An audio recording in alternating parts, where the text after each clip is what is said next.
মেঘ তো এবার খানিকটা কেঁদেই দিল, আস্তে আস্তে বলল, ওরা সবাই দেখলে তো। এই কথা শুনে আবিরের তো চক্ষু চড়ক গাছ। কি বলে এই মেয়ে? শেষ পর্যন্ত আমি নাকি আমার ভাই বোনদের দুলাভাই হব? এতক্ষণ মনে মনে ভাবনার মাঝেই হঠাৎ আবির একটু জোরেই বলে ফেলল। ইম্পসিবল। ইম্পসিবল কথাটা শুনেই যেন তানভীর আবিরের মনের কথা বুঝে ফেলেছে, সঙ্গে সঙ্গেই বলে উঠল। আমি কিন্তু আমার বোনের পক্ষে। আবিরকে টিটকুনি কেটে বলল। আমি কিন্তু কারো সম্বন্ধী হই, এটা যেন সে মনে রাখে। এবার আবির তানভীরের উদ্দেশ্যে হাস্যকর কণ্ঠে বলল। ভাইজান, আমি তো আপনাকে আগেই বলেছি একান্তই দেখা করবেন। আমি আপনাকে সমানে চূড়ে নিয়ে যাব, কিন্তু আপনি তো আর দেখা করলেন না। আবিরের হেসে হেসে দেওয়া হুমকিটা আর কেউ না বুঝলেও তানভীর বুঝে এবার চুপ হয়ে গেল। কেটে গেল খানবাড়িতে আরও একটা হাস্যোজ্জ্বল দিন। সময় চলছে সময়ের গতিতে। সেদিন আরিফ আর মাহমুদা খান চলে যাওয়ার পর কেটে গেছে আরও 7টা দিন। আজ শুক্রবার। খানবাড়ির ছেলেদের আজ পাঞ্জাবি পরার দিন। মেঘ বারবার চেষ্টা করছে আবিরকে পাঞ্জাবি, পাজামা, টুপি সহ সকল যাবতীয় জিনিস গুছিয়ে সামনে দিতে, কিন্তু আবিরের করা নিষেধাজ্ঞার জন্য সে কিছুই করতে পারছে না। মেঘের ছটফটানি বুঝতে পেরে আবির পাঞ্জাবি আর টুপিটা নিয়ে বিছানায় এসে বসলো। মেঘের হাতে পাঞ্জাবি ও টুপিটা ধরিয়ে দিয়ে বলল। নাও, এগুলো আমাকে পরিয়ে দিয়ে নিজের মনে ছটফটানি কমিয়ে মনটাকে একটু স্বস্তি দাও। মেঘ বহুদিন পর একটা কাজ পেয়ে তো মহা খুশি। অসুস্থ হওয়ার পর থেকে আবির এমনিতেই কোনো কাজ করা পছন্দ করে না, আর এখন কয়েকদিন ধরে তো বিছানা থেকে নামতেও দিচ্ছে না। মেঘ হাসি হাসি মুখে পাঞ্জাবিটা আবিরকে পরিয়ে দিল। টুপিটা মাথায় দিয়ে মেঘ বলে উঠল। মাশাআল্লাহ, আপনাকে অনেক সুন্দর লাগছে আহিয়ার আব্বু। মেঘের কথা শুনে আবির একটু মুচকি হেসে মেঘের কপালে চুমু দিল। আদি, আদি, তাড়াতাড়ি আয়। এবার মসজিদে খুতবা শেষ হয়ে নামাজ আরম্ভ হয়ে যাবে মনে হয়। একটা শুক্রবারও তো তোর জন্য তাড়াতাড়ি নামাজ যেতে পারি না। বাহির থেকে তানভীরের আওয়াজ শুনে এবার আবিরও বের হয়ে গেল নামাজের উদ্দেশ্যে। এখন শুধু 3 ভাই নামাজে যাবে। বাড়ির 3 কর্তা অনেক আগেই মসজিদে চলে গেছে। ছেলেরা সবাই চলে যাওয়ার পর বাড়ির মেয়ে বউরাও জুম্মার নামাজ আদায় করে নিল। হয়তো আর কিছুক্ষণের মধ্যেই সবাই নামাজ পড়ে বাড়ি ফিরে আসবে। তাই বাড়ির 3 কর্তা টেবিল খাবার গোছানোয় ব্যস্ত। বন্যাও সাথে সাথে এগিয়ে দিচ্ছে সবকিছু। বন্যার মতে এই বাড়ির মানুষদের কথা যত বলা হবে ততই যেন কম হয়ে যাবে। এক কথা, এই বাড়ির সকল সদস্যগুলো অসাধারণ ও চমৎকার ব্যক্তিত্বের অধিকারী। বাড়ির কর্তারা বন্যাকে নিজেদের বাড়ির মেয়ের মতোই আদর করে। আর হালিমা খান, মালিহা খান ও আকলিমা খানের কথা তো বলে শেষ করা যাবে না। মেঘ ও মিমের স্থানটা এই বাড়ির যে জায়গায়, বন্যাকেও তারা সেই জায়গায় রেখেছে। মূলত এই বাড়ির কর্ত্রীরা চায় বন্যা মেঘ আর মিমের মতো কোনো কাজকর্ম না করুক। তাদের পরবর্তীতে তো এই ঘর এই সংসার মেঘ, বন্যা আদির বউকেই সামলাতে হবে। তখন না হয় তারা করবে, কিন্তু বন্যা এসব মানতে নারাজ। তাই মাঝে মাঝে জোর করে ঢুকে পড়ে কিচেনে। হালিমা খান ও মালিহা খানের হাতে হাতে রান্নার সরঞ্জামগুলো এগিয়ে দেয়। আজকাল নিজের মা দূরে থাকার কষ্টটা এই 3 মহিয়সী নারীকে দেখলেই বন্যা ভুলে যায়। মহিয়সী মহিয়সী না হলে ছেলের বউকে কেউ নিজের মেয়ের মতো রানী করে রাখতে পারে? তাছাড়া মেঘ, মিম আর আদির কথা আর কি বলবে বন্যা? ওরা তো অসম্ভব ভালোবাসে বন্যাকে। বন্যা মনে মনে এসব ভেবে আল্লাহর কাছে শুকরিয়া আদায় করলো। এমন একটা পরিবার পাওয়া সত্যি ভাগ্যের ব্যাপার। যেই পরিবারে আবির ভাইয়ের মতো একটা বড় ভাই আছে, সেখানে তো স্নেহের কোনো অভাবই নেই। বন্যার এসব ভাবনার মাঝে বাড়ির মেন গেট পেরিয়ে ঢুকলো বাড়ির সকল ছোট বড় পুরুষ সদস্য। আবির এসে রুমে চলে গেল মেঘকে খাওয়ানোর উদ্দেশ্যে, ড্রয়িং রুমে আনতে। 5 মিনিটের ভেতর নিয়েও আসলো। আবির মেঘকে নিয়ে সে চেয়ারে বসিয়ে দিল, তারপর নিজের চেয়ারে গিয়ে বসলো। আজ শুক্রবার বলে খানবাড়ির প্রতিটা চেয়ারই পরিপূর্ণ। তানভীর বন্যার বিয়ের পর থেকে খানবাড়ির ডাইনিং টেবিলে যোগ হয়েছে আরেকটা চেয়ার, যা তানভীরের পাশে বন্যার জন্য অবস্থিত। বন্যা সচরাচর সবার সাথে বসতে চায় না। ও সবসময় চায় নিজের মা তুল্য শাশুড়িদের সাথে বসেই খেতে, কিন্তু শুক্রবার দিন আলী আহমেদ খান, মোজাম্মেল খান ও ইকবাল খান সহ সকলের জোরাজোরিতে একসাথে বসতেই হয়। খানবাড়ির সকল সদস্য দুপুরের খাবার খেতে ব্যস্ত। বাড়ির 3 কর্ত্রী সবাইকে খাবার সার্ভ করে দিচ্ছে। হঠাৎই আলী আহমেদ খান আবিরের উদ্দেশ্যে বললেন। আবির, তুমি যদি একদিনের জন্য আমাদের রাজশাহী অফিসে যেতে তাহলে অনেক ভালো হতো। শুনলাম সেখানে কিছু প্রবলেম হয়েছে। আলী আহমেদের কথা শুনে মেঘ, আবির সকলেই মাথা তুলে তাকালো। কিন্তু আব্বু, মেঘ এখন অসুস্থ। ওকে এই অবস্থায় রেখে আমি এত দূরে শহরের বাইরে কিভাবে যাই বলো তো?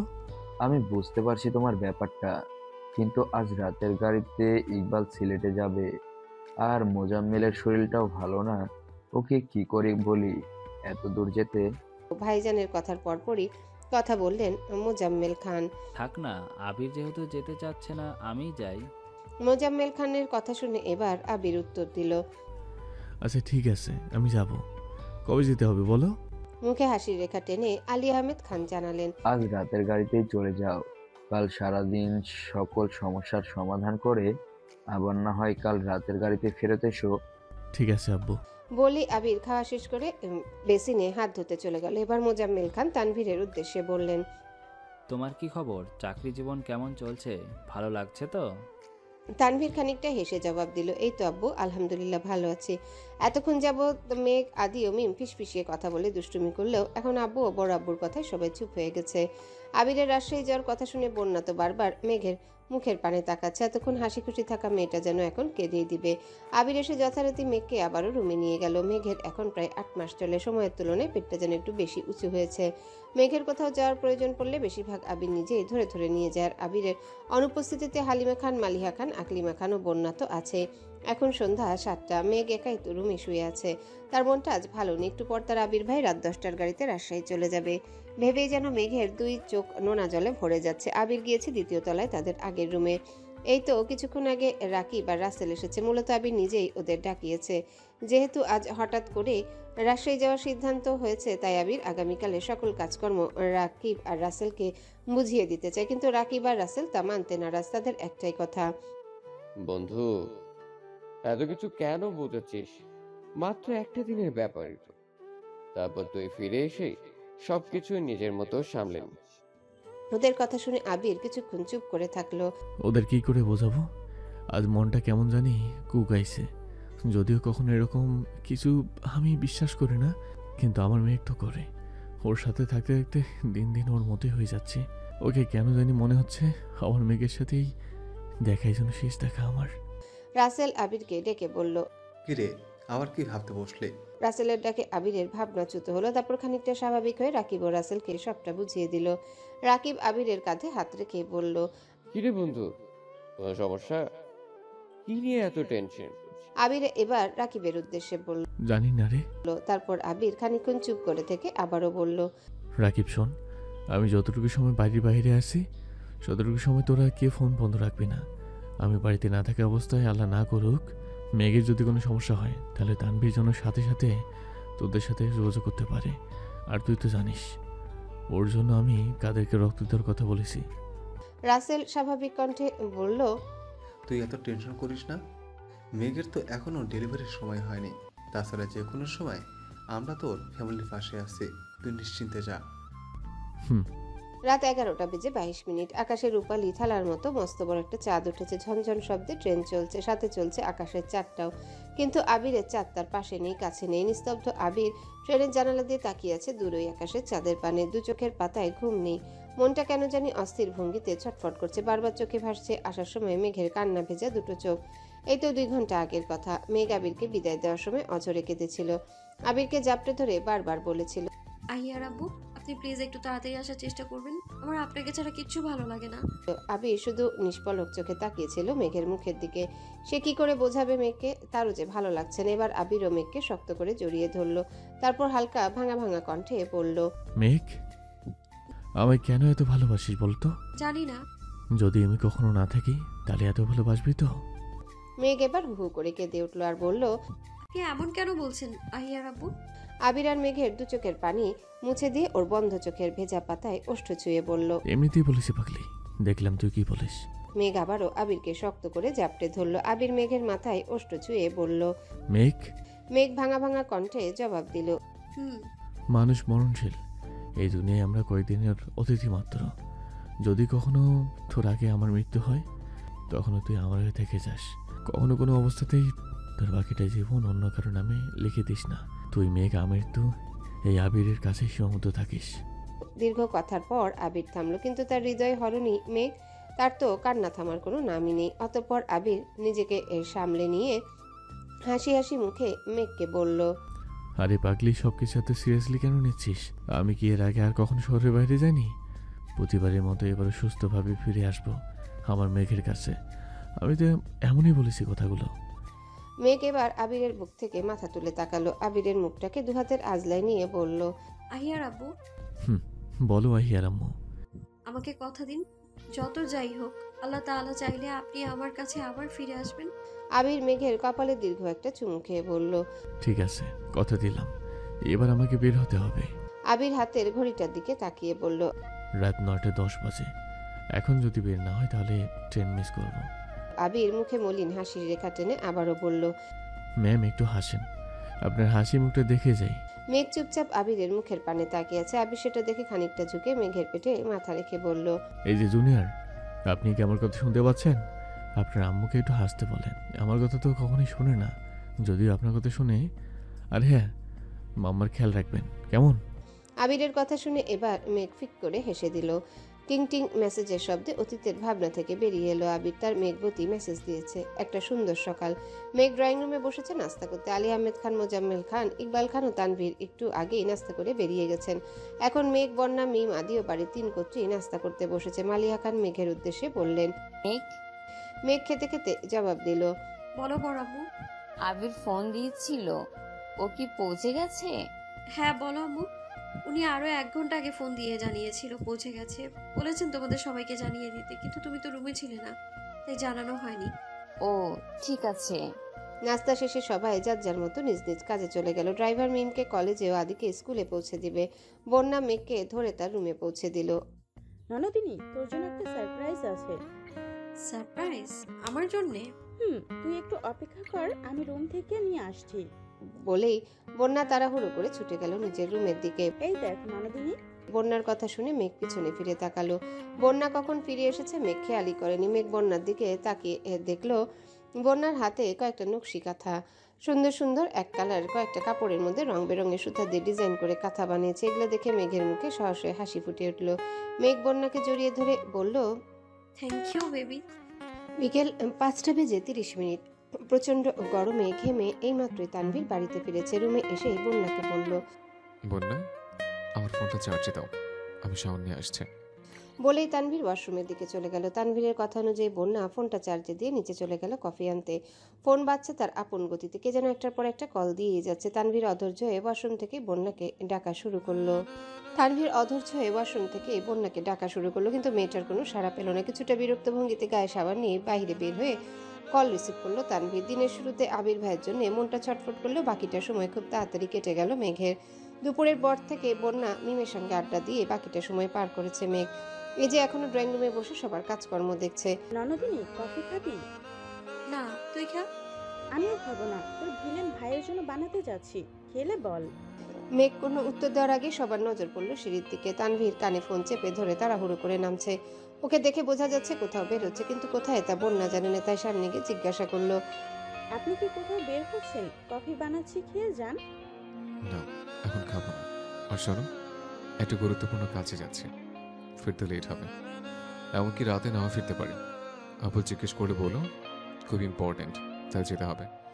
বন্যা আর কিছু বলার আগে তানভীর হন্তদন্ত পায় খানবাড়ির গেট পেরিয়ে গেল। মেঘ আর মিম সোফায় বসে তাকিয়েছে। মেঘ বন্যার দিকে জিজ্ঞাসা দৃষ্টিতে তাকিয়ে বলল। বেবি ভাইয়া কোথায় যাচ্ছে? বন্যা ঠোঁট উল্টে জবাব দিল। কি জানি। সারাদিনে আবিরের সাথে বেশ কয়েকবার কথা হয়েছে মেঘের। দুপুরে খাওয়ার আগেও আবির কল দিয়েছিল। ছেলেটা শহরের বাইরে থেকে আরো বেশি যত্ন নিচ্ছে মেঘের। ফোন দিয়ে দিয়ে খাবার, ওষুধ সবকিছুর কথা মনে করিয়ে দিচ্ছে। মেঘ এতে বরং খুশি হয়েছে। মনেই হচ্ছে না আবির ভাই শহরের বাইরে এত দূরে আছে। এসব ভাবনার মাঝে মেঘের হঠাৎ মনে হলো লোকটা তো বলেছিল যে কাজ সেরে বিকেলের মধ্যে ফেরার জন্য গাড়িতে উঠবে। তাহলে এখন নিশ্চয়ই গাড়িতেই আছে ভেবে মেঘ খানিকটা মুচকি হেসে ফোনটা হাতে নিয়ে আবিরকে একটা টেস্ট করলো। প্রায় 2 মিনিট হয়ে গেছে, কিন্তু ফোনের ওই পাশ থেকে কোনো রিপ্লাই আসলো না। মেঘ মনে মনে ভাবলো তাড়াতাড়ি ফিরবে বলেই কি আর ফেরা যায়? হয়তো আবার কোনো কাজে আটকে গেছে, তাই ব্যস্ত হয়ে পড়েছে। সময় চলছে সময়ের গতিতে। তাকে আটকে রাখার ক্ষমতায় পৃথিবীর কারণে। ঘড়ির কাঁটা গিয়ে ঠেকলো রাত 9টার কাঁটায়। মেঘ হালিমা খানের রুমে মায়ের কোলে মাথা রেখে শুয়ে আছে। নিজের রুমে আবির নেই, তাই রুমটাকে আজ বড্ড বেশি ফাঁকা ফাঁকা লাগছে। হালিমা খান মেয়ের মাথায় কিছুক্ষণ হাত বুলিয়ে দিয়ে রুমে গিয়ে ঘুমাতে বললেন, কিন্তু মেঘের একটাই কথা, আজ সে মায়ের সাথে ঘুমাবে। এক প্রকার বাধ্য হয়ে হালিমা খান নিজেও মেঘের সাথে চলে গেল রুমে ঘুমাতে। মেঘের শরীরটা আজ একটু বেশি ক্লান্ত লাগছে। রুমে গিয়ে বিছানায় শুয়ে ঘুমিয়ে পড়ল। ঘুমের মাঝে কেমন যেন লাগছে মেঘের। দুর্বল শরীরে চোখ মেলে তাকালো সামনের দিকে। মেঘের বরাবর সামনেই বড় দেয়াল ঘড়ি, সেখানে স্পষ্ট দেখা যাচ্ছে রাত 11:07। হঠাৎ করে কেন জানি মনে হচ্ছে ঘড়ির সময়টা যেন ঝাপসা হয়ে উঠছে। মেঘের চোখে মাথাটাও ঘুরাচ্ছে। মাথা বললে ভুল হবে, শুয়ে থাকা অবস্থায় মনে হচ্ছে মেঘের পুরো দুনিয়ায় ঘুরছে। মুখে কিছু বলার জন্য শক্তি পাচ্ছে না। মনে হচ্ছে যোনি দিয়ে গড়িয়ে ভেসে যাচ্ছে কোনো তরল পদার্থ। মেঘ ঝাপসা চোখে পাশে হাত রাখলো। মেঘের হাতের স্পর্শ পেয়ে হালিমা খান মেঘের দিকে ফিরে আবার ঘুমিয়ে পড়লো। মেঘ কাঁপা কাঁপা কণ্ঠে বলল, আম্মু, এই আম্মু। কিন্তু হালিমা খান যেন আজ কিছুই শুনতে পাচ্ছেন। এমন সময় এই বাড়ির কেউ কখনোই ঘুমায় না। আজ হয়তো মেঘের সাথে হালিমা খান এতক্ষণ শুয়েছিল বিধায় ঘুমিয়ে গেছে। মেঘ আবারও কাঁপা কাঁপা হাতে হালিমা খানকে ডেকে উঠালো। আম্মু, হালিমা খান পিটপিট করে মেঘের দিকে তাকালো। হঠাৎ যেন ঝটকা মেরে ওনার দু চোখের ঘুম উধাও হয়ে গেছে। মেঘের খিঁচুনি উঠেছে, কেমন যেন কাঁপছে। হালিমা খান মেঘকে বুকে নিয়ে চিৎকার করে সবাইকে ডাকলো। তার চিৎকারে সবাই এসে হাজির হলো মেঘের রুমে। মেঘ কেমন যেন করছে, পুরো বিছানা ভেসে গেছে লাল তরল রক্তে। মালিয়া খান এসব দেখেই যেন থমকে গেছে, স্থির হয়ে দাঁড়িয়ে রইল 2 মিনিট। তারপর কাঁপা কাঁপা কণ্ঠে আকলিমা খানের দিকে তাকিয়ে বলল, আকলিমা, তানভীরকে গিয়ে বলো এক্ষুনি গাড়ি বের করতে। আকলিমা খান ছুটে গেল তানভীর বন্যার রুমের দিকে। যেতে যেতে খেয়াল করলেন বন্যা মেঘের রুমের দিকে আসছে। বন্যা, তানভীর কই? ওকে গাড়ি বের করতে বলো, মেঘের অবস্থা ভালো না। বন্যা কিছুটা ভয়ার্ত কণ্ঠে বলল, কাকিমণি, উনি তো রুমে নেই, বিকেলে বের হয়েছে, বলেছে ফিরতে দেরি হবে। ওকে এখনই ফোন দাও, বলো বাড়িতে আসতে। বলে আকলিমা খান আবার মেঘের রুমের দিকে ছুটলেন। বন্যা ছুটে গেল তার নিজের রুমের দিকে। উদ্দেশ্য ফোন দিয়ে তানভীরকে কল দেওয়া। ফোন হাতে নিয়ে কল দিতে মেঘের রুমের দিকে আসলো, কিন্তু একই তানভীরের ফোন তো বন্ধ। হঠাৎ করে মনে হলো বিকেলে তানভীরের ফোনটা চার্জে দেওয়ার 5 মিনিটের মধ্যে তানভীর ফোন নিয়ে বেরিয়ে গেছে। হয়তো ফোনে চার্জ নেই, তাই অফ দেখাচ্ছে। মুখে গভীর চিন্তা নিয়ে মালিয়া খানের সামনে দাঁড়িয়ে বন্যা বলল, বড় আম্মু, তোমাদের ছেলের ফোনে চার্জ ছিল না বিকেলেই। ওনাকে আমি অনেকবার কল দিয়েছি, ফোনটা অফ দেখাচ্ছে। এই কথা শুনে হালিমা খান মেঘে বুকে জড়িয়ে হাউমাউ করে কেঁদে উঠলো। পাশে বসে আকলিমা খান ও মিম মেঘের হাতে পায়ে মালিশ করছে, কিন্তু অবস্থা ক্রমান্বয়ে আরো খারাপের দিকে যাচ্ছে। খিচুনি বেড়েছে, মেঘের হাত পা অঝরে কাঁপছে। বন্যা বুদ্ধি করে আলী আহমদ খানের ফোনে কল দিল। কল রিসিভ করতে বন্যা বিস্তারিত সবটা জানালো। আবির শহরের বাইরে থেকে আজ অফিসের কাজগুলো 3 ভাইকে সামলাতে হয়েছে।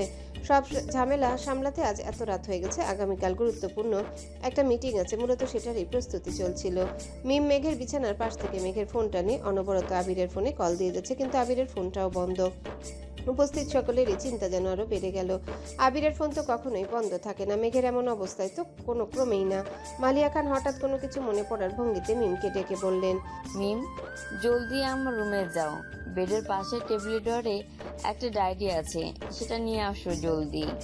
মিম বন্যা সহ সকলেই প্রশ্নবোধক দৃষ্টিতে মালিয়া খানের দিকে তাকালো। মিম কোনো প্রশ্ন না করে সঙ্গে সঙ্গে ছুটে গেল মালিয়া খানের রুমের দিকে। 5 মিনিটের মাথায় হাঁপাতে হাঁপাতে ফিরে আসলো। মিমকে দেখে বোঝা যাচ্ছে ও কতটা স্পিডে ছুটে সিঁড়ি ভেঙে নিচে গিয়ে ডায়েরিটা নিয়ে এসেছে। এনে মালিয়া খানের হাতে দিয়ে বলল, বড় আম্মু, এই নো ডায়েরি।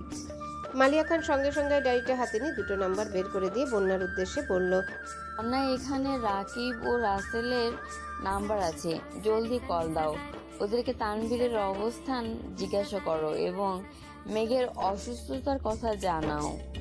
বন্যা কিছুটা ইতস্তত বোধ করলো। রাকিব ও রাসেলের সাথে বন্যার কখনো তেমন কথাবার্তা হয়নি, তাই আজ হঠাৎ করে ফোন দিতে কেমন যেন সংকোচ বোধ হচ্ছে। পাশ থেকে মিম বলে উঠল, ফোনটা আমাকে দাও, আমি রাকিব ভাইয়ের সাথে কথা বলছি। বন্যা যেন হাঁপ ছেড়ে বাঁচলো।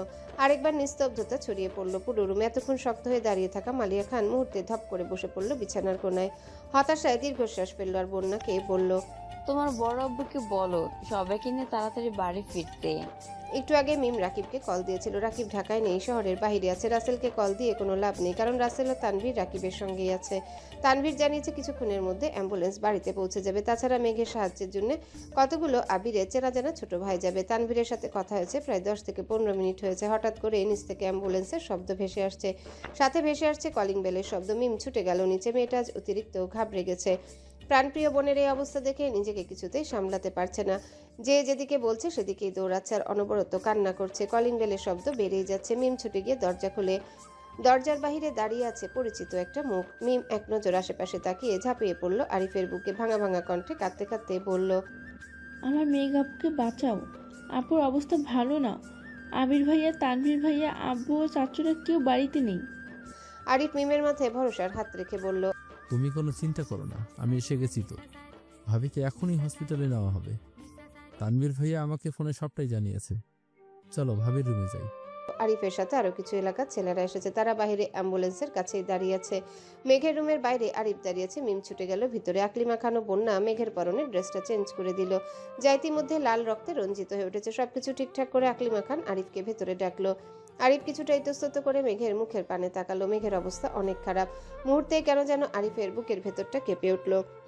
মনে মনে ভাবলো, আবির ভাই যদি একবার দেখতো তার কাদম্বিনীর এই অবস্থা, তাহলে হয়তো তাকে আর সামলানো যেত না। কিন্তু ভাগ্যের কি এ নির্মম পরিহাস! দেশের দুই প্রান্তে দুজন, কেউ কারো অবস্থা জানতেই পারল না। আরিফের ভাবনার মাঝে হালিমা খানের কান্নার শব্দে ধ্যান ভাঙলো। হালিমা খান কাঁদতে কাঁদতে বলল, বাবা, আমার মেয়েটাকে তাড়াতাড়ি হসপিটালে নিয়ে চলো, আমি ওর এই অবস্থায় দেখতে পাচ্ছি না। আরিফ কিছুটা ভেবে বলল, কিন্তু মামি, আপুকে স্ট্রেচারে করে এই অবস্থায় সিঁড়ি দিয়ে নামালে তো আরো সমস্যা বাড়বে। বাকিরা সবাই কিছু বলার আগে মিম হঠাৎ করে বলে উঠল, আরিফ ভাইয়া, আপনি আপুকে করে নিয়ে প্লিজ তাড়াতাড়ি অ্যাম্বুলেন্সে তুলে নেন। আপুর অবস্থা ভালো না, এই সময় এত কিছু ভাবনা চিন্তা করার সময় নেই। মিমের কথা শুনে আরিফ আশ্বাস পেল। খানিকটা ঝুঁকে মেঘকে কোলে তুলে ছুটে চলল অ্যাম্বুলেন্সের দিকে। মেঘ ঝাপসা চোখে কাউকে তেমন ভাবে দেখতে পাচ্ছে না, কিন্তু সবার কথাই শুনতে পাচ্ছে। আর একটু পরপর বলছে, আমার আবির ভাইকে এনে দাও। আবির ভাই কই আপনি? মেঘ আরিফের কোলে থাকার কারণে আরিফ এসব কথা খুব সহজেই শুনতে পেল। আরিফ মেঘকে আশ্বাস দিয়ে বলল, ভাবি, ভাইয়া আসবে, আপনি চিন্তা করবেন না। মেঘকে অ্যাম্বুলেন্সে তুলে দিয়ে আরিফ পাশের ছেলেকে কি যেন বলে নিজেও গিয়ে বসলো পাশে। সাথে গেল মালিহা খান ও হালিমা খান। আকলিমা খানকে বলে গেল বাড়ির পুরুষেরা ফিরলে তাদের সাথে যেন হসপিটালে যায়। মুহূর্তে অ্যাম্বুলেন্সটা ভয়ঙ্কর শব্দ জানি খানবাড়ির গেট পেরিয়ে গেল। কিছুক্ষণের মধ্যেই আলী আহমদ খানের গাড়িটা বাড়ির ভিতর ঢুকলো। মিম ছুটে গিয়ে নিজের আব্বুকে ধরে হাউমো করে কাঁদতে থাকলো। ইকবাল খান সকল কথা শুনে সবাইকে নিয়ে হসপিটালের পথে রওনা হলো। একটা নিস্তব্ধ রাত, কিন্তু অতি ভয়ঙ্কর। দুই শহরের দুইটা হসপিটালে চলছে জীবন মৃত্যুর খেলা। যে মানুষ দুইটার আত্মা এক জায়গায়, সে মানুষ দুইটার দেহ আজ পড়ে আছে আলাদা দুইটা হসপিটালের বিছানায়, কিন্তু কেউই জানতেই পারল না। আলী আহমেদ খান হঠাৎ দাঁড়ানো থেকে বসে পড়ল। আরিফ ছুটে এসে আগলে ধরল তার বড় মামাকে। ইকবাল খান হঠাৎ পরিস্থিতি সামাল দিতে হাতে থাকা মেঘের রিপোর্টের ফাইল দিয়ে আলী আহমেদ খানকে বাতাস করা শুরু করলো। আলী আহমেদ খান অঝরে ঘামছে। মিম পানি নিয়ে এসেছে তার বড় আব্বুর জন্য। ভাইজান, তুমি একটু শান্ত হও, দেখবে সব ঠিক হয়ে যাবে। মহান আল্লাহ তাআলা নিশ্চয়ই আমাদের এই পরিস্থিতি দেখে রক্ষা করবেন। মোজাম্মেল খানের ভাঙা কণ্ঠস্বর শুনে আলী আহমেদ খান চোখ মেলে তাকালো, কাতর কণ্ঠে বলল, তোরা কেউ আমার আবিরকে খবর দে। তুমি চিন্তা করো না ভাইজান, আবিরের সাথে আমরা যোগাযোগ করার চেষ্টা করছি। আরিফ অসহায় দৃষ্টিতে সকলের মুখের পানে তাকিয়ে আছে। সে চাইলেও এই পরিস্থিতিতে কিছুই বলতে পারছে না। আবির কোথায় এবং কেমন আছে সেটা জানলে হয়তো পরিস্থিতি আরো অস্বাভাবিক পর্যায়ে চলে যাবে। বন্যা এক নজর আরিফের দিকে তাকিয়ে তারপর বাকি সবার দিকে তাকালো। কি অসহায় সেই দৃষ্টি! সবকিছু জানার পরেও চুপ করে মুখ বুজে থাকার কষ্ট বন্যাকে তিলে তিলে ক্ষয় করছে। ভাই, অ্যাম্বুলেন্স রেডি, ভাবিকে এখনই নিয়ে যেতে হবে। এলাকার এক ছোট ভাইয়ের কণ্ঠ শুনে আরিফ পিছনে ঘুরে তাকালো। তারপর সবাইকে নিয়ে পা দিল আরেক নতুন গন্তব্যে, যার নাম Dhaka medical college hospital. Tanvir, এই তানভীর! আবিরের চিৎকার শুনে তানভীর, রাকিব, রাসেল ও আসিফ ছুটে আসলো। আবিরের ঘুম ভেঙেছে, আল্লাহ জানে এখন আবার কি কি প্রশ্ন করে। কি হচ্ছে ভাইয়া, কিছু লাগবে? তোকে কতবার বলেছি আমি বাড়ি ফিরতে চাই, ব্যবস্থা কর জলদি। কিন্তু ভাইয়া, তুমি তো অসুস্থ। আমি ঠিক আছি, ইমিডিয়েটলি আমার ঢাকা ফেরার ব্যবস্থা কর। তানভীর এবার উত্তেজিত কণ্ঠে বলল, ভাইয়া প্লিজ শান্ত হও। অতিরিক্ত উত্তেজনা ও টেনশনে তোমার মাথার ক্ষতস্থান থেকে আবারও রক্তক্ষরণ হচ্ছে। হোক, তাও আমি বাড়িতে ফিরতে চাই। আবির বেডের আশেপাশে তার নিজের ফোনটাকে খুঁজলো। দেখলো সাইড টেবিলের এক কর্নারে তার ভাঙাচোরা ফোনটা পড়ে আছে। আবির চোখ ঘুরিয়ে তাকালো তানভীরের দিকে। তানভীর, তোর ফোনটা দিত। আবিরের কণ্ঠ শুনে তানভীরের সারা শরীর ভয়ে কাঁপুনি দিয়ে উঠল। তানভীর জানে আবিরকে উল্টাপাল্টা বোঝানো বা থামানো এত সহজ না। কাপা কণ্ঠে বলল, ভাইয়া আমার ফোনে চার্জ নেই, ফোন অফ। কতক্ষণ ধরে তোর ফোন অফ? গতকাল 6টার দিকে ফোন অফ হয়ে গেছিল। আর আমার অ্যাক্সিডেন্ট কয়টা হয়েছিল? 4:30 নাগাদ। ও মাই গড, আমার ফোনটা দীর্ঘ 13 ঘন্টা যাবত সুইচ অফ। আমার মেঘ তো এতক্ষণে পাগল হয়ে গেছে। এই রাকিব, তোর ফোনটা দিয়ে মেঘকে কল দেই। এইখানে এত চিৎকার চেঁচামেচি কেন হচ্ছে? পেশেন্টকে একা থাকতে দিন। বলেই ডক্টর এহসান বের হওয়ার পথে পা রাখলো। হঠাৎ কিছু মনে পড়ার ভঙ্গিতে পেছনে তাকে আবিরকে বলল, প্লিজ আপনি কোনো দুশ্চিন্তা করবেন না। আপনার মাথার ক্ষতটা অল্প দেখা গেলেও ভিতরে ইন্টারনাল ড্যামেজ হয়েছে অনেক। অতিরিক্ত দুশ্চিন্তা করলে তা প্যানিক অ্যাটাকেও রূপ নিতে পারে। বলেই ডক্টর এবার বেরিয়ে গেল।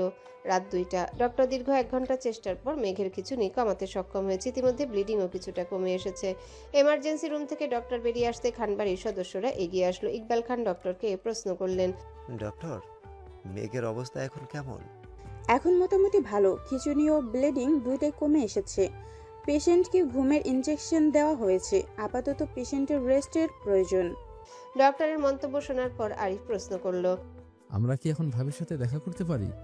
পারেন, কিন্তু একসঙ্গে সবাই যাবেন না এবং ভেতরে কোনো কথা বা কান্নাকাটি করা যাবে না। আর হ্যাঁ, দুজন দায়িত্ববান অভিভাবক আমার কেবিনে আসুন।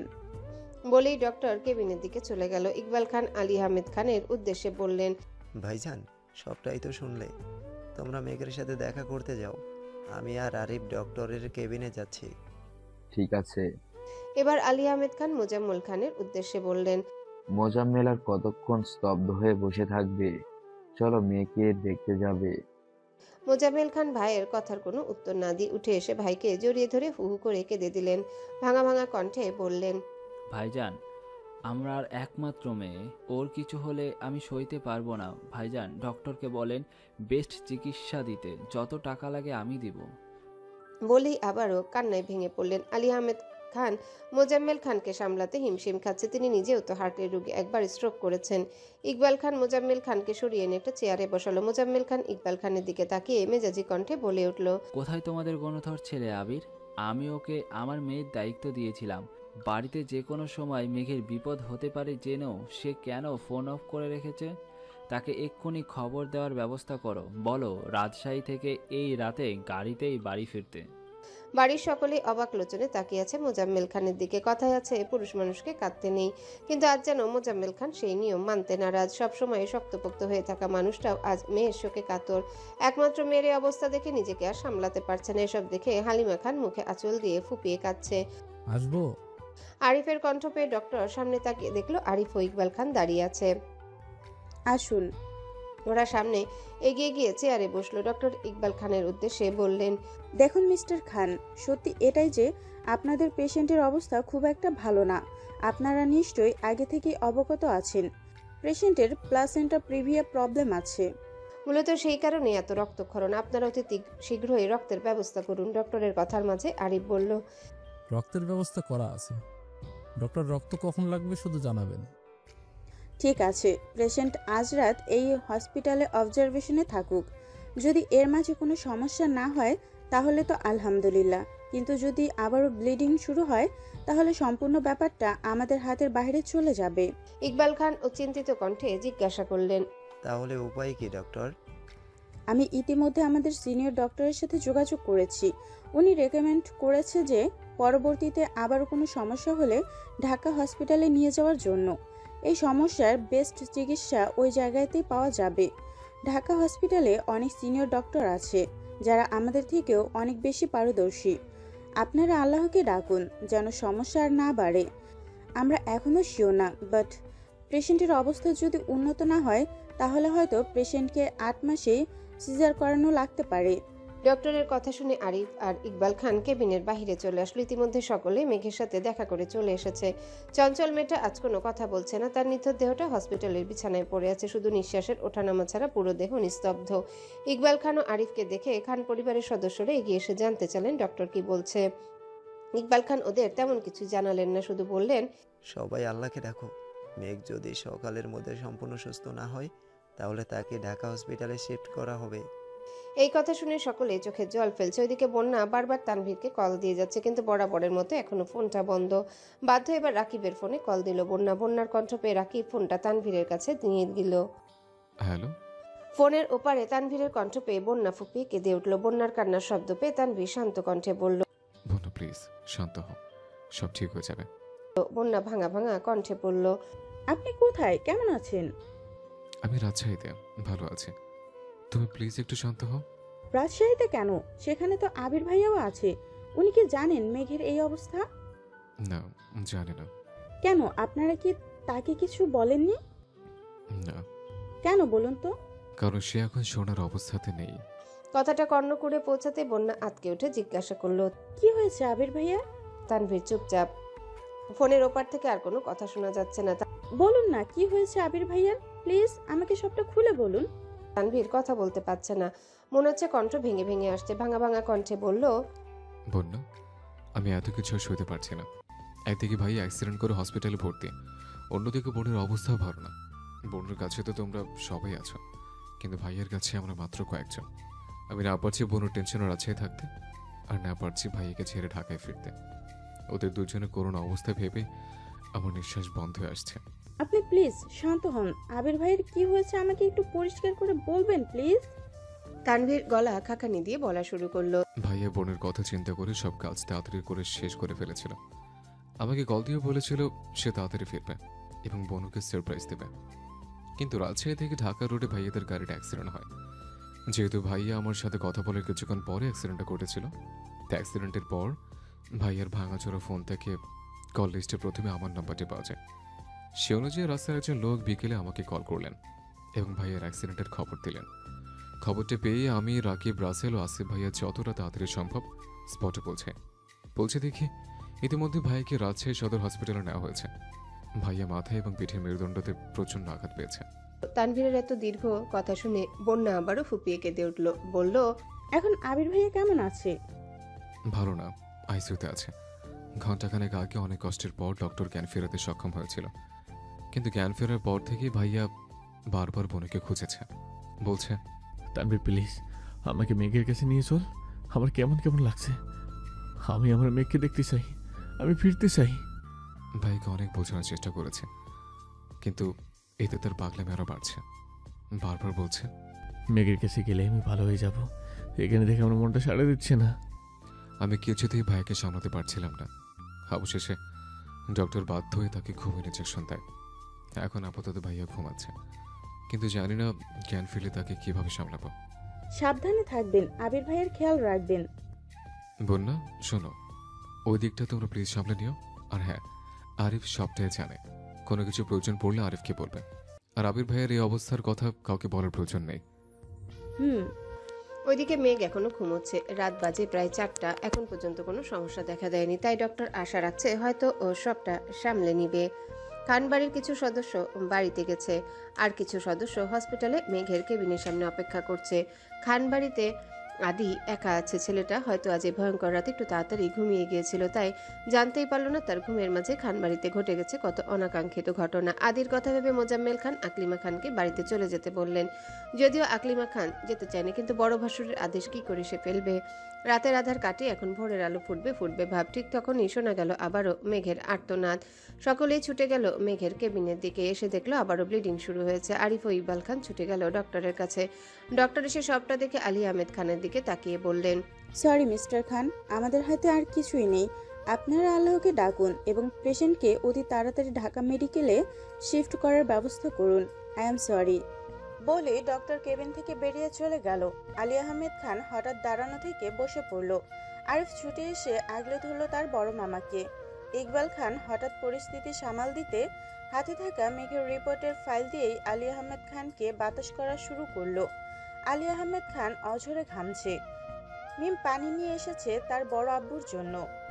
ভাইজান, তুমি একটু শান্ত হও, দেখবে সব ঠিক হয়ে যাবে। মহান আল্লাহ তাআলা নিশ্চয়ই আমাদের এই পরিস্থিতি থেকে রক্ষা করবেন। মোজাম্মেল খানের ভাঙা কণ্ঠস্বর শুনে আলী আহমেদ খান চোখ মেলে তাকালো, কাতর কণ্ঠে বলল, তোরা কেউ আমার আবিরকে খবর দে। তুমি চিন্তা করো না ভাইজান, আবিরের সাথে আমরা যোগাযোগ করার চেষ্টা করছি। আরিফ অসহায় দৃষ্টিতে সকলের মুখের পানে তাকিয়ে আছে। সে চাইলেও এই পরিস্থিতিতে কিছু বলতে পারছে না। আবির কোথায় এবং কেমন আছে সেটা জানলে হয়তো পরিস্থিতি আরো অস্বাভাবিক পর্যায়ে চলে যাবে। পূর্ণা এক নজর আরিফের দিকে তাকিয়ে তারপর বাকি সবার দিকে তাকালো। কি অসহায় সেই দৃষ্টি।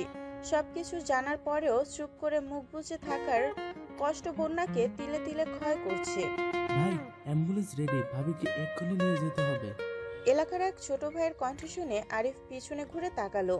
তারপর সবাইকে নিয়ে পা দিল আরেক নতুন গন্তব্যে, যার নাম Dhaka medical college hospital. Tanvir, এই তানভীর। আবিরের চিৎকার শুনে তানভীর, রাকিব, রাসেল ও আসিফ ছুটে আসলো। আবিরের ঘুম ভেঙেছে, আল্লাহ জানে এখন আবার কি প্রশ্ন করে। কি হয়েছে ভাইয়া, কিছু লাগবে? তোকে কতবার বলেছি আমি বাড়ি ফিরতে চাই, ব্যবস্থা কর জলদি। কিন্তু ভাইয়া তুমি তো অসুস্থ।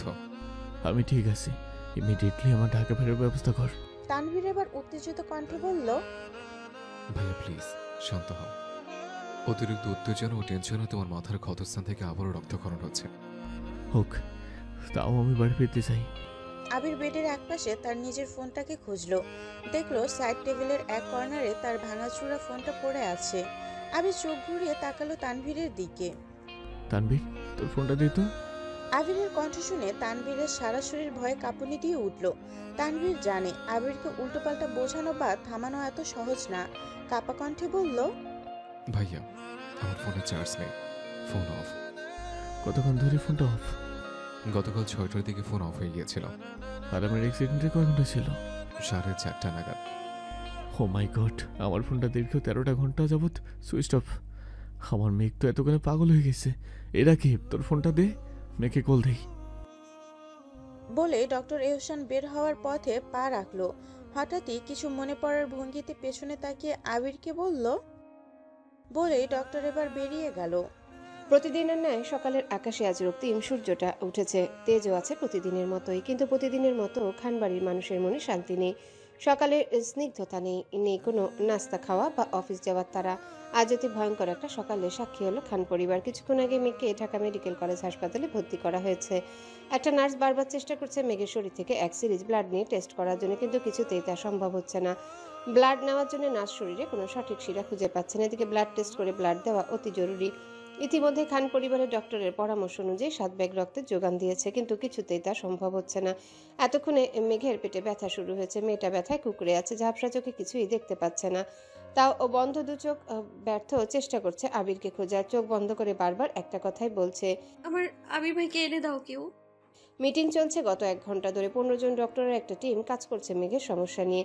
হালিমা খান বারবার অজ্ঞান হচ্ছে। মোজাম্মেল খান ও আলী আহমেদ খান স্তব্ধ এক জায়গায় বসে আছে। হালিমা খানকে সামলাতে ব্যস্ত। গতকাল বন্যাও আকলিমা খান খানবাড়িতে ফিরে গিয়েছিল। সকাল হতে না হতে বন্যা ফোন দিয়ে মিমকে জানিয়েছে তারা ডিরেক্ট ঢাকা হসপিটালে আসছে। মাহমুদা জান্নাত কিছুক্ষণ আগেই এসেছে। 305 নম্বর কেবিনে পেশেন্টের বাড়ির লোক কে আছেন? ডক্টরের কণ্ঠ শুনে সবাই সামনের দিকে তাকালো।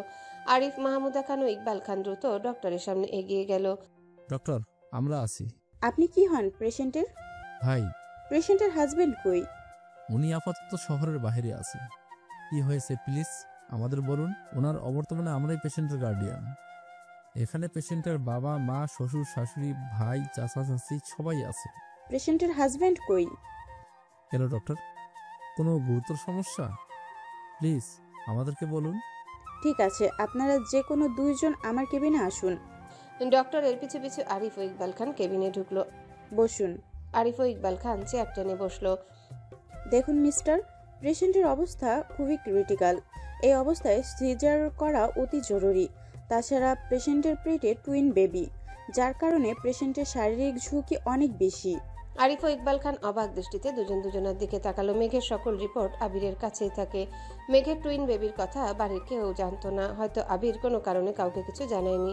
পেশেন্টের হাজবেন্ডকে খবর দিন। পেশেন্টের ব্লিডিং কমানোর জন্য জরায়ুর একটা অপারেশন অতি গুরুত্বপূর্ণ, যে অপারেশনের কারণে পেশেন্টকে পরবর্তীতে আর কখনো বাচ্চা নিতে পারবে না।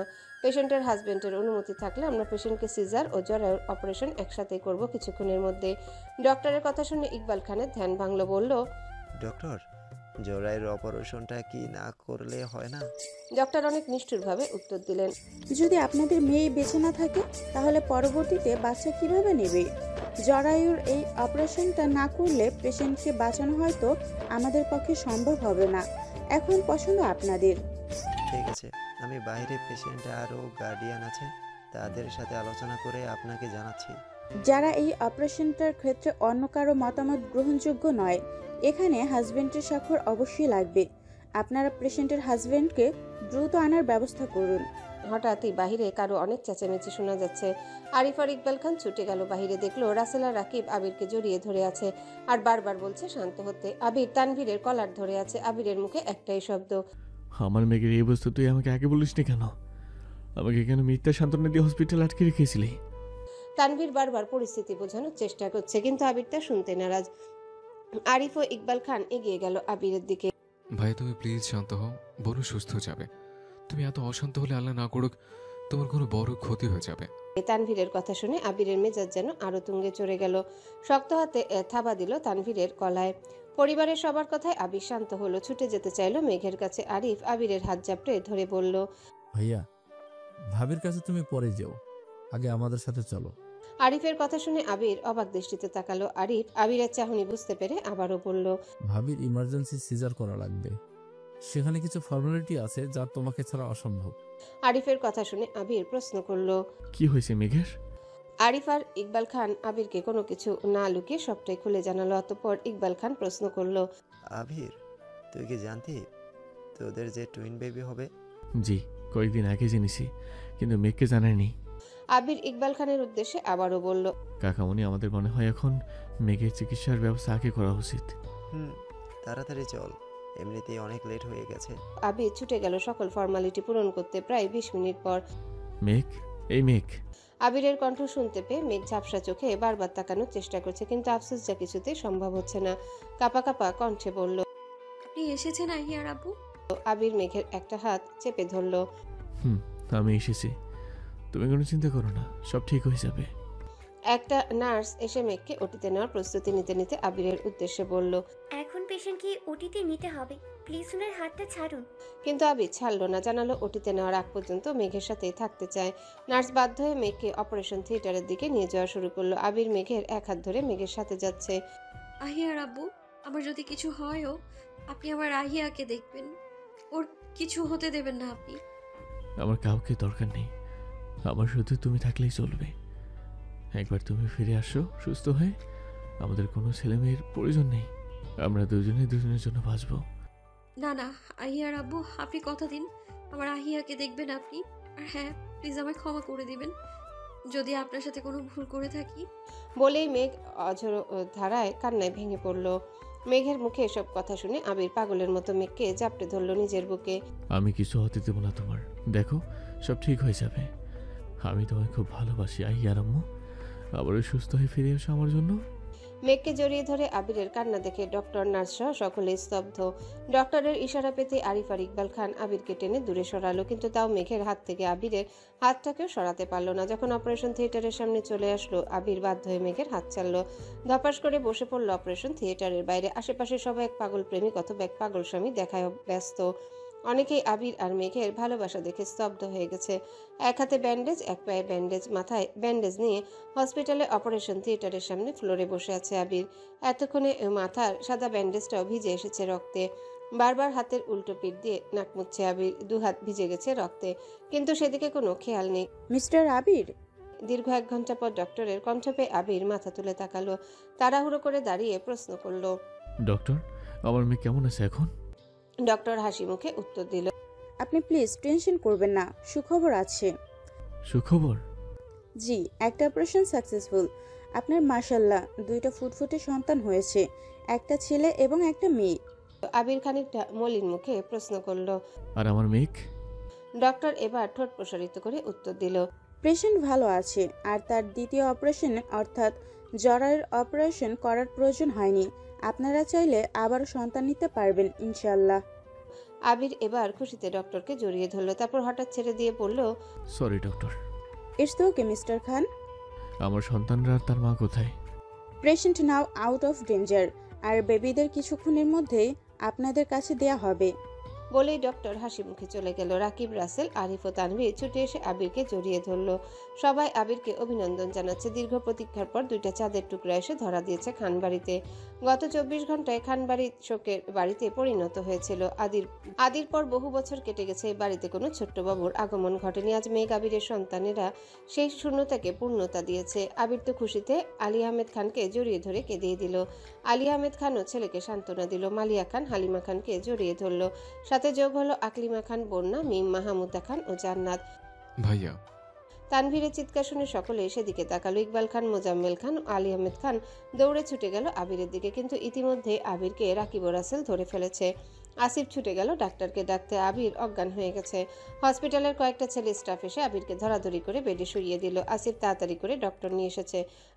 ডক্টর, ভাইয়ার কি অবস্থা? ডক্টর আবিরের গতকাল থেকে আজ পর্যন্ত সকল রিপোর্ট চেক করতে করতে বলল, উনি অলরেডি আগে থেকেই অসুস্থ। ওনার মাথায় কিছু ইন্টারনাল ড্যামেজ হয়েছে। এই মুহূর্তে ওনার অনেক রেস্ট প্রয়োজন। কিন্তু উনি ওনার ওয়াইফের জন্য সকাল থেকে অতিরিক্ত টেনশন নিয়ে ছোটাছুটি করেছে, যার ফলে পেশেন্টের একটা মাইনর প্যানিক অ্যাটাক ঘটেছে। ডক্টরের কথা শুনে সকলে আঁতকে উঠল। ডক্টর সূক্ষ্ম চোখে সকলের দিকে তাকিয়ে শান্ত কণ্ঠে আশ্বাস দিয়ে বলল, আপনারা টেনশন করবেন না, পেশেন্টের যথাযথ ট্রিটমেন্ট করা হয়েছে। হয়তো ঘন্টাখানেকের মধ্যে জ্ঞান ফিরে আসবে। পেশেন্টের জ্ঞান ফিরলে আপনারা কেউ এমন কিছু করবেন না বা বলবেন না যাতে ওনার আবারও টেনশন বাড়ে। ওনাকে টেনশন ফ্রি রাখার চেষ্টা করবেন। আর হ্যাঁ, পেশেন্টের কম হলেও আগামী 1 মাস রেস্টের প্রয়োজন। আশা করি আপনারা তা লক্ষ্য করবেন। আবিরের বিপদ কেটে গেছে শুনে সকলে একটা দীর্ঘশ্বাস ফেলল। হঠাৎ রাকিব তানভীরের উদ্দেশ্যে বলল, তানভীর, আমরা আবিরের কাছে আছি। তুই তোর পরিবার নিয়ে মেঘের কাছে যা। একটু আগে একটা নার্স এসে জানিয়ে গেছে মেঘের জ্ঞান ফিরেছে। ঠিক আছে, তোমরা ভাইয়ার খেয়াল রেখো, আমরা যাচ্ছি। সন্ধ্যা 7টা। আবির পিটপিট করে চোখ খুলছে। হঠাৎ চাহনিতে চোখে সাদা বাল্বের আলোটা অসহ্যকর ঠেকছে। হঠাৎ কি ভেবে যেন তাড়াহুড়ো করে উঠে বসার চেষ্টা করলো। আবিরের জ্ঞান ফিরেছে দেখে রাকিব ও রাসেল ছুটে এসেছে। কি রে আবির, কিছু লাগবে? আবির মাথায় এক হাত চেপে ধরে রাকিবের দিকে তাকালো। মাথায় এখন ব্যথা নেই, কিন্তু কেমন যেন ঝিমঝিম করছে। আবির ভাঙা ভাঙা কণ্ঠে বলল, আমার মেয়ে কই? আমার ছেলে মেয়ে কই? রাসেল খানিকটা হেসে জবাব দিল, ওরা সবাই আছে, এমনকি সুস্থ আছে, তুই টেনশন করিস না। আবির ব্যাকুল কণ্ঠে বলল। আমাকে ওদের কাছে নিয়ে চলো। আবিরের ব্যাকুলতা বুঝতে পেরে রাকিব বলল, ঠিক আছে, নিয়ে যাচ্ছি, তুই একটু শান্ত হ। মেঘের কেবিনে মালিহা খান, হালিমে খান বসে আছে। মেঘকে ঘুমের ইঞ্জেকশন দেওয়া হয়েছে রেস্টের জন্য। একটু আগে একে একে সকলে মেঘকে কেবিনে এসে দেখে গেছে। তানভীর, বন্যা, মিম ও আদিত্য ছোট্ট বাবু সোনাদের ছাড়তেই চায়নি। মালিহা খান ধমকে সবগুলোকে কেবিনের বাইরে পাঠিয়েছে। বাবুর এখন মেঘের পাশে ঘুমাচ্ছে। মেঘ? আবিরের কণ্ঠ শুনে মালিহা খান ও হালিমা খান উঠে দাঁড়ালো। আবিরকে মেঘের সাথে কথা বলার সুযোগ করে দিয়ে সবাই বাহিরে চলে গেল। আবির নিশ্চুপ ভঙ্গিতে সামনের দিকে এগিয়ে গেল। চুপচাপ মেঘের পাশে একটা চেয়ার টেনে বসলো। 2 মিনিট স্তব্ধ হয়ে মেঘের দিকে তাকিয়ে মেঘের কপালে একটা দীর্ঘ চুমু আঁকলো। তারপর মেঘের পাশ থেকে আস্তে আস্তে 2 বেবিকে একসাথে কোলে নিল। পাপ্পার স্পর্শ পেয়ে বাবু দুইটা স্পষ্টভাবে চোখ খুলে আবিরের দিকে তাকিয়েছে। আবির বেবিদের কপালে চুমু দিয়ে আদর করলো। আবিরের শব্দ পেয়ে মেঘ আস্তে আস্তে চোখ খুললো। চোখ খুলেই আবিরকে দেখে মেঘের মনটা প্রশান্তিতে ছেয়ে গেল। আস্তে আস্তে বলল, আহিয়ার আব্বু। আবির ছেলে মেয়েকে কোলে নিয়ে মেঘের বেডের পাশে এগিয়ে বসলো। বলো আহিয়ার আম্মু। আমি ভেবেছিলাম আমি আপনাকে আর দেখতে পাবো না, হয়তো এই দেখাই শেষ দেখা। আবির হুট করে মেঘের ঠোঁটে আঙ্গুল চেপে ধরলো। চুপ, এসব কথা আর না। আমাদের প্রেমের গল্প থেকে আলাদা হওয়ার পৃষ্ঠাটা আমি নিজের হাতে ছিঁড়ে দেব। তবুও তোমায় কখনো কোথাও যেতে দেব না। আর আজ এখন এত খুশির দিন, এইসব কথা তো হবেই না। দেখো আমাদের আহিয়া, আর আমাদের এই পুষ্কুশনোটার নাম কি দেওয়া যায় বলো তো? মেয়ের নাম তো আপনি আমাদের বিয়ের আগেই রেখেছেন, এখন ছেলের নামটাও আপনি রাখবেন। খানিকটা ভুল বলেছ। তখন আমাদের বিয়ে হয়েছিল, শুধু তুমি জানতে না। এখন ছেলের নাম তুমি রাখো। বর্ষার পানির মতো চারিদিকে যেন খুশিতে থই থই করছে। খান পরিবারে খুশির জোয়ার নেমেছে। দীর্ঘ একটা দম বন্ধকর পরিবেশের পর আবারও আলোর রশ্মিতে আলোকিত হয়েছে খান পরিবারের সকল সদস্যের মন। হসপিটাল থেকে আবিরের এখনো নাম কাটা হয়নি। তানভীর আর আলী আহমেদ খান হসপিটাল কর্তৃপক্ষের সাথে কথা বলে আবিরকে মেঘের রুমে শিফট করেছে, কিন্তু আবিরের রেস্ট করার কোনো খবর নেই। সারাক্ষণ ছেলে মেয়েকে নিয়ে মেঘের সাথে খুনসুটিতে ব্যস্ত থাকে। আবিরের ছেলে মেয়ে দুনিয়াতে এসেছে আজ মাত্র 4 দিন। এর মাঝে ছেলে মেয়ের পক্ষ ভাগাভাগি শেষ। আবিরের একটাই দাবি, ওর মেয়ে আহিয়া ওর পক্ষে, কিন্তু মেঘ তা শুনতে বা মানতে নারাজ। মেঘ চায় ছেলে মেয়ে দুজনেই তার মায়ের পক্ষে থাকুক। ভাইয়া। তানভীরের কণ্ঠ শুনে মেঘ আবির দুজনাই সেদিকে তাকালো। ভেতরে আয়। তানভীর ভেতরে এসে বেবিদের কাছে গেল। ছেলে বাবুটাকে কোলে নিয়ে বলল, আমার মামা কি করে? তাড়াতাড়ি বড় হয়ে যাও, তোমাকে কাঁধে জড়িয়ে পড়ে এলাকা ঘুরবো। তানভীরের স্পর্শ পেয়ে হয়তো বেবিটা বুঝতে পেরেছে এটা তার পাপা না, তাই ঠোঁট বাঁকিয়ে কাঁদা শুরু করলো। এই যে মামা, কেঁদো না। চকলেট খাবে? তোমাকে আমি অনেক চকলেট এনে দেবো, তারপরও কেঁদো না প্লিজ। তানভীরের কথা ও কর্মকাণ্ড দেখে মেঘ হাসতে হাসতে বেডে লুটোপুটি খাচ্ছে। বহু কষ্টে হাসি থামিয়ে বলল, ভাইয়া, আমার এইটুকু ছেলেকে তুমি চকলেট খাওয়াতে চাইছো? ওকে আমি অল্প বয়সে সবকিছু ট্রেনিং দেব। তানভীরের কথা শুনে আবির হঠাৎ ফুঁসে উঠে বলল, তাহলে তো হয়ে গেছে। আমাদের ছেলেকে অল্প বয়সে তোর মতো পাখনা মানিস না ভাই, তাহলে আবার বোনের বান্ধবীর সাথে প্রেম করতে যাবে। আবিরের খোঁচা মারা কথা শুনে তানভীর টিটকানি কেটে বলল, ছি ভাইয়া, আমাকে কি তোমার এত কাছে ট্রেনার মনে হয়?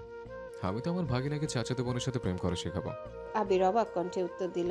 তাহলে তো আমার ছেলে সারাটা জীবন সিঙ্গেল থাকতেই হবে। তুই তো আমার ছেলে চাচা না হয়ে মামা হতে পার। তুই তো আমার ছেলে চাচা না হয়ে মামা হয়ে বসে আছিস।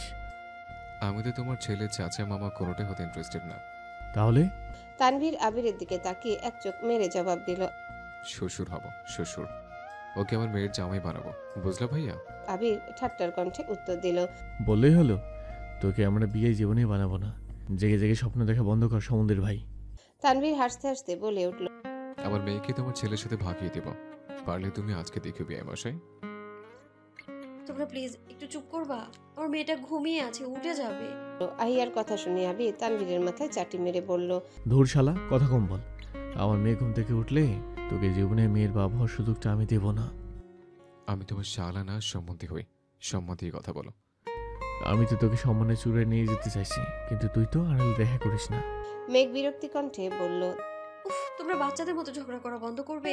তারপর তানভীরের উদ্দেশ্যে আবারও বলল। ভাইয়া, আমাদের রিলিজ কয়টায় দেবে? তানভীর এবার সিরিয়াস কণ্ঠে উত্তর দিল। সকল ফর্মালিটি শেষ, আর ঘন্টাখানেক পরে আমরা বাড়ির উদ্দেশ্যে রওনা হব।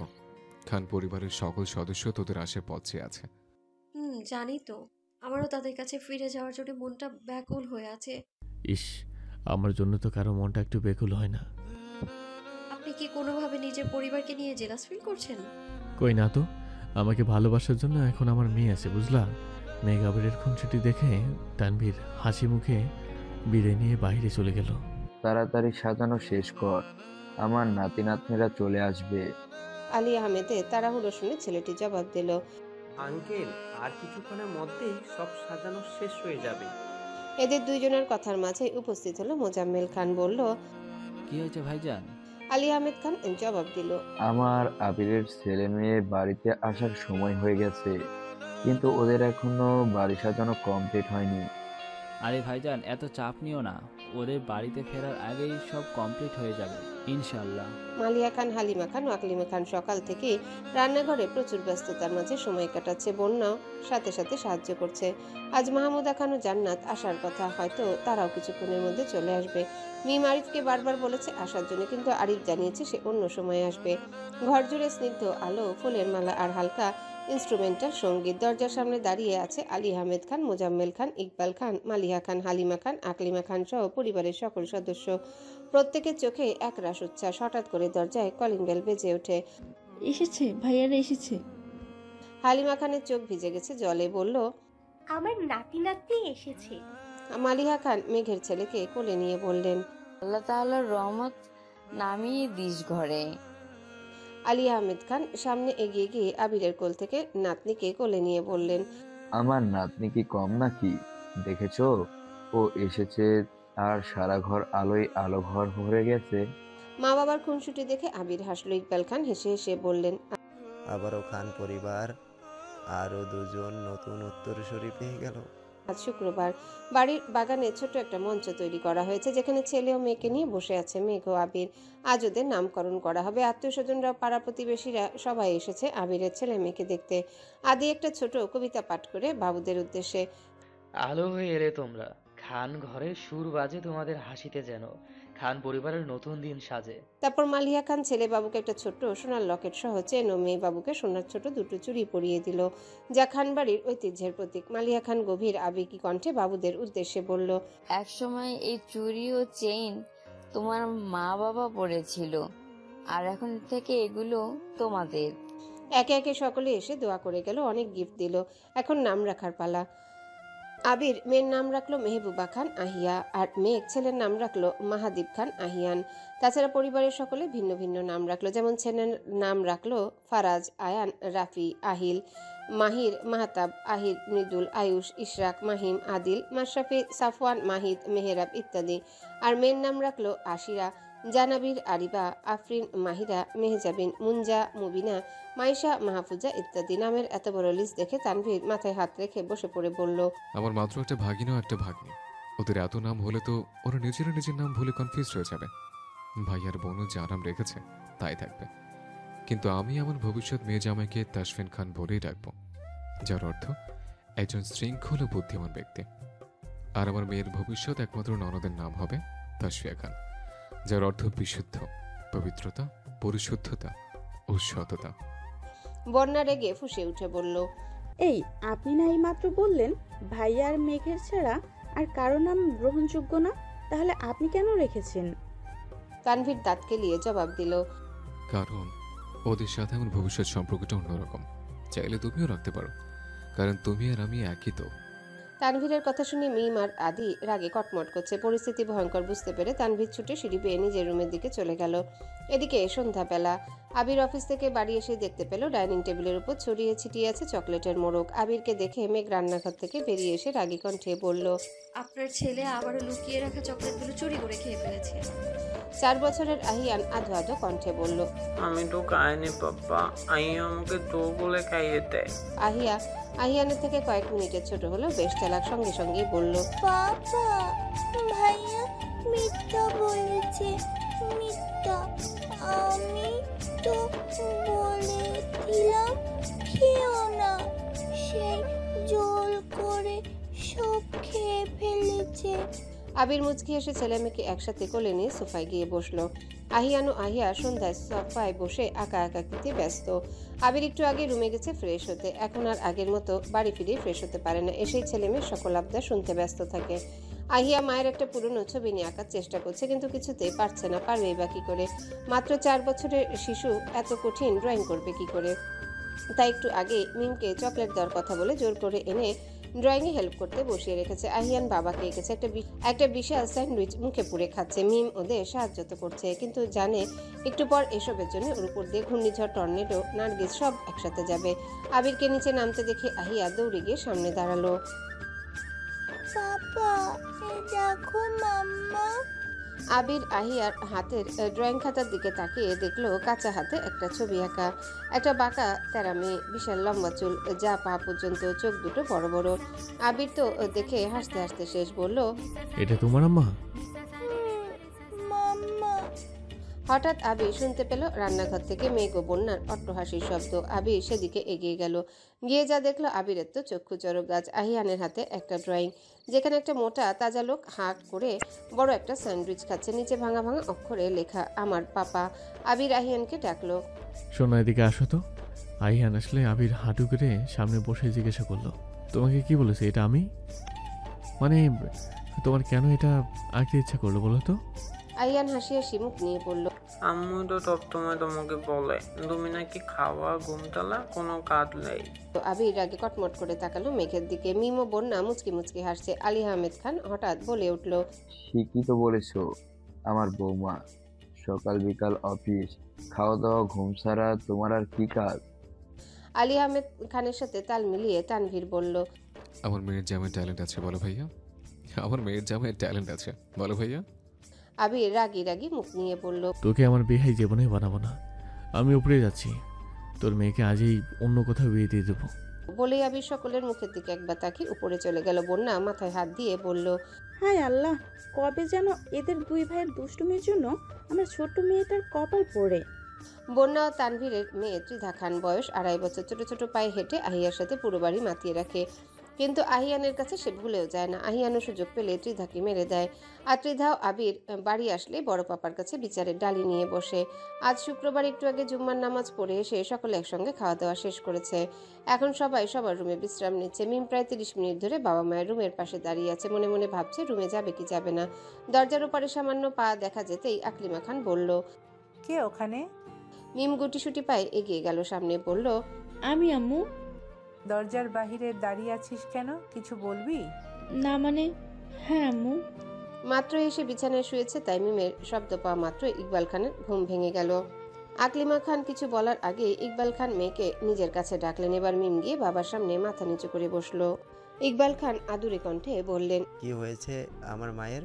মিম কোনো জবাব দিল না, মাথা নিচু করে বসে আছে। এবার আকলিমা খান এসেও বিছানায় বসলেন, বললেন, তোমরা বাবা মেয়ে কথা বলো, আমি ঘুমাচ্ছি। ইকবাল খান ও মিম আকলিমা খানের কথা শুনে একবার ওনার দিকে তাকালো। তারপর ইকবাল খান মিমের উদ্দেশ্যে বললেন, বলো মা, কি হয়েছে? কিছু লাগবে তোমার? মিম কাচুমাচু করে বসে ওনার এক আঁচলের সাথে আরেক আঁচলে গিট্টু দিচ্ছে। ইকবাল খান আবারও বলল, কিছু তো বলো। আসলে আব্বু, আমি তোমাদের সঙ্গে একটা গুরুত্বপূর্ণ কথা বলতে চাই। মিমের মুখে গুরুত্বপূর্ণ কথা শুনে আকলিমা খান, ইকবাল খান উঠে বসলেন। মিম কিছুক্ষণ থেমে আবারও বলা শুরু করলো। তোমরা তো জানো আমি কখনো তোমাদের বিশ্বাস ভাঙিনি। আমি আর আরিফ ভাইয়া মানে আমরা 5 বছর ধরে একে অপরকে চিনি বুঝে ভালোবাসি। না মানে এটা হঠাৎ করে হয়নি। আমরা দুজনে বুঝে শুনে ভবিষ্যতের কথা চিন্তা করে এই সিদ্ধান্তে পৌঁছেছি। আমরা চাই তোমরাও আমাদের পাশে থাকো, কারণ আমাদের এই সিদ্ধান্তে পারিবারিকভাবে সম্মানের সাথে সবার পাশে থাকতে চাই। মিমের কথা শেষ হতে না হতে আকলিমা খান সজোরে থাপ্পড় বসিয়ে দিল মিমের গালে। বলল, তোর সাহস কি করে হলো তোর আব্বুর সামনে এই কথা বলার? ইকবাল খান এক হাত তুলে আকলিমা খানকে থামিয়ে দিল। ইকবাল খান গম্ভীর কণ্ঠে বললেন, মাহমুদা আপা জানে? মিম নিচের দিকে তাকিয়ে জবাব দিল, জি, আরিফ ভাইয়া তাদের পরিবারের সবাইকে জানিয়েছে। ইকবাল খান কবে জানিয়েছে? 2 দিন আগে। কি বলেছে ওর পরিবার? মিম কাপা কাপা কণ্ঠে উত্তর দিল, ফুপিয়ের ফুপা জানিয়েছেন। আমাদের পরিবার মানলে তাদের কোনো সমস্যা নেই। ইকবাল খান রাগান্বিত কণ্ঠে বললেন, আর তুমিও সেটা শুনে তোমার পরিবারকে মানাতে চলে এসেছো? মিম ভয়ার্থ কণ্ঠে বলল, না মানে আব্বু। ইকবাল খান ধমক দিয়ে বললেন, কি মানে করছো? তুমি কি ভুলে গেছো তোমার ফুপির পরিণতি? এই একই ভুলের কারণে 27 বছর আপা আমাদের বাড়িতে আসেনি। তুমিও কি চাও তোমার ভাগ্যটাও এরকম হোক? হ্যালো বন্ধুরা, পরবর্তী পার্ট খুব তাড়াতাড়ি আসবে, তো সবাই অপেক্ষায় থাকো। আর চ্যানেলটি যারা এখনো সাবস্ক্রাইব করোনি তারা পরবর্তী পার্ট দেখার জন্য চ্যানেলটি সাবস্ক্রাইব করে রেখো। ধন্যবাদ সবাইকে, আমাদের সাথেই থেকো।